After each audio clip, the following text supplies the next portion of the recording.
आज हामी नेपोलियन हिलको एउटा यस्तो क्लासिक किताब थिङ्क एन्ड ग्रो रिच बारे कुरा गर्दैछौँ, जुन किताब मात्र होइन, यो त सफलता हासिल गर्ने एउटा दर्शन हो। एउटा यस्तो दर्शन जुन लेखिएको दशकौं पछि पनि उत्तिकै शक्तिशाली छ। एकछिन सोच्नुस् त, के होला यदि धनी बन्ने, सफल हुने गोप्य सूत्रहरू साँच्चै गोप्य नै थिएनन् भने? यदि ती सबैको अगाडि छर्लङ्ग थिए तर थोरैले मात्र त्यसलाई देख्न र बुझ्न सक्थे भने? हो, आज हामी त्यही लुकेको तर खुला ज्ञानलाई पर्दाफास गर्नेछौँ। यो कुनै हावाको भरमा बन्नेको दर्शन होइन है।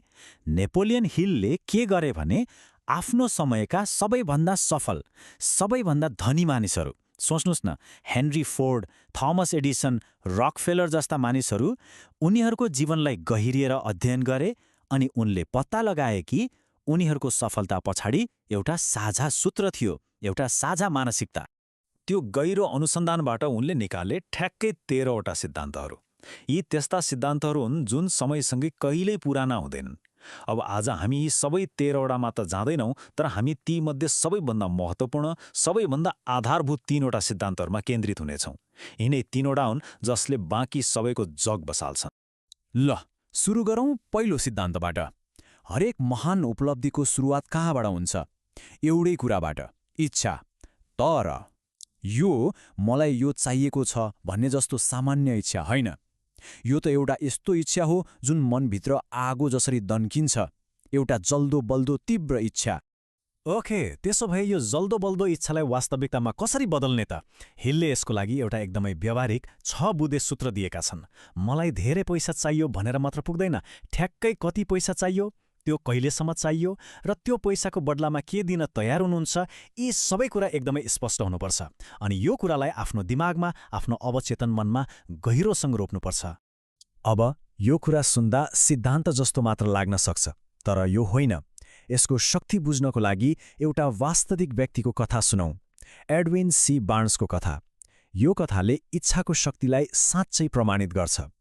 बार्न्सको दिमागमा एउटा मात्रै कुरा थियो, एउटा मात्रै लक्ष्य, र त्यो थियो महान आविष्कारक थोमस एडिसनको बिजनेस पार्टनर बन्ने। यो कुनै के हुन्थ्यो होला भन्ने जस्तो सपना थिएमा, यो त उनको जीवनको एकमात्र ध्येय, एकमात्र उद्देश्य बनिसकेको थियो।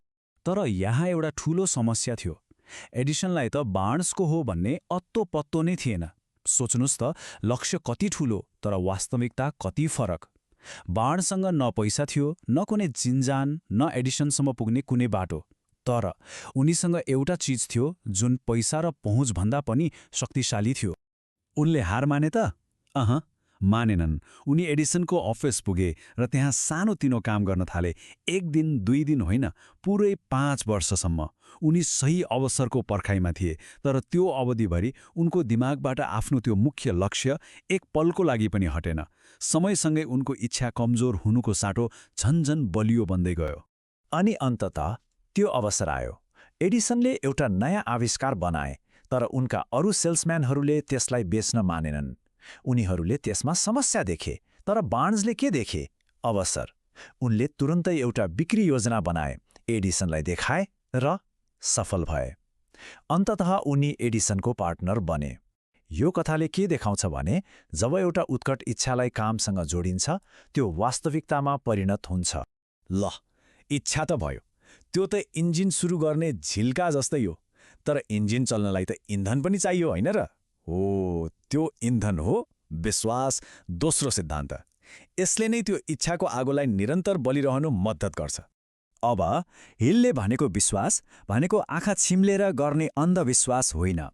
यो त मनको एउटा यस्तो अवस्था हो जहाँ आफ्नो लक्ष्य पाउनु अघि नै त्यसलाई पाइसकेको जस्तो गरी महसुस गरिन्छ।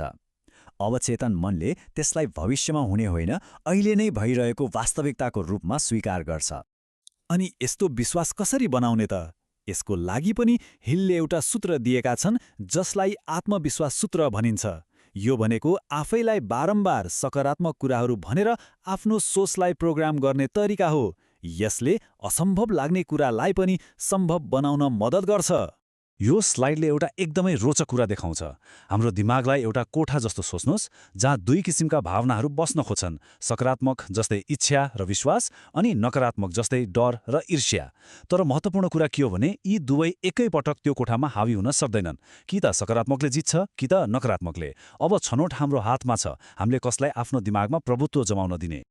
ओके, हामीसँग इच्छाको झेल्का भयो, विश्वासको इन्धन पनि भयो, तर यात्रा त लामो हुन्छ, बाटोमा बाधा अडचनहरू पनि आउँछन्।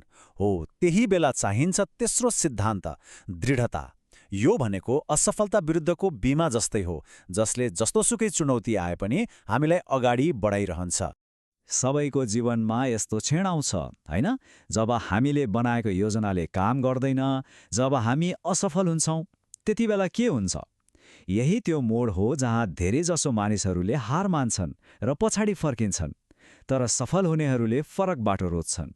यो भनाइ एकदमै शक्तिशाली छ। हेल भन्छन् हार भनेको अस्थायी हो, यो स्थायी असफलता होइन। यसको मतलब तपाईँ गलत हुनुहुन्थ्यो भन्ने होइन, बरु तपाईँको योजना गलत थियो भन्ने हो। त्यसैले असफलतालाई अन्त्य नसोच्नुहोस्, यसलाई त आफ्नो योजना सुधार गर्ने एउटा प्रतिक्रियाको रूपमा लिनुहोस्। अनि यो भनाइले त दृढताको सारलाई एकै वाक्यमा बताइदिन्छ। कुरा एकदमै सरल छ। जसले हार मान्छ उसले कहिले जित्दैन, र जसले जित्छ उसले कहिले हार मान्दैन। सफलता भनेको कहिले नहार्नु होइन, बरु हरेक हारपछि फेरि उठ्नु हो। न अब यी तीन कुराहरूलाई एकै ठाउँमा ल्याऊँ, इच्छा, विश्वास र दृढता। यी केवल तीनवटा छुट्टा छुट्टै सिद्धान्तहरू मात्र होइनन्, यी त सफलताको त्यो विशाल महलको जग हुन्। जग बलियो भएपछि मात्रै त माथि तल थप्न सकिन्छ। जब यो जग यानि इच्छा, विश्वास र दृढता बलियो हुन्छ, त्यसपछि हिलका अन्य सिद्धान्तहरूले काम गर्न थाल्छन्। विशिष्ट ज्ञान, कल्पनाको शक्ति, मास्टरमाइन्ड अर्थात् समान सोच भएका मानिसहरूको समूह, यी सबैले शक्तिलाई कैयौं गुणाले बढाउँछन्।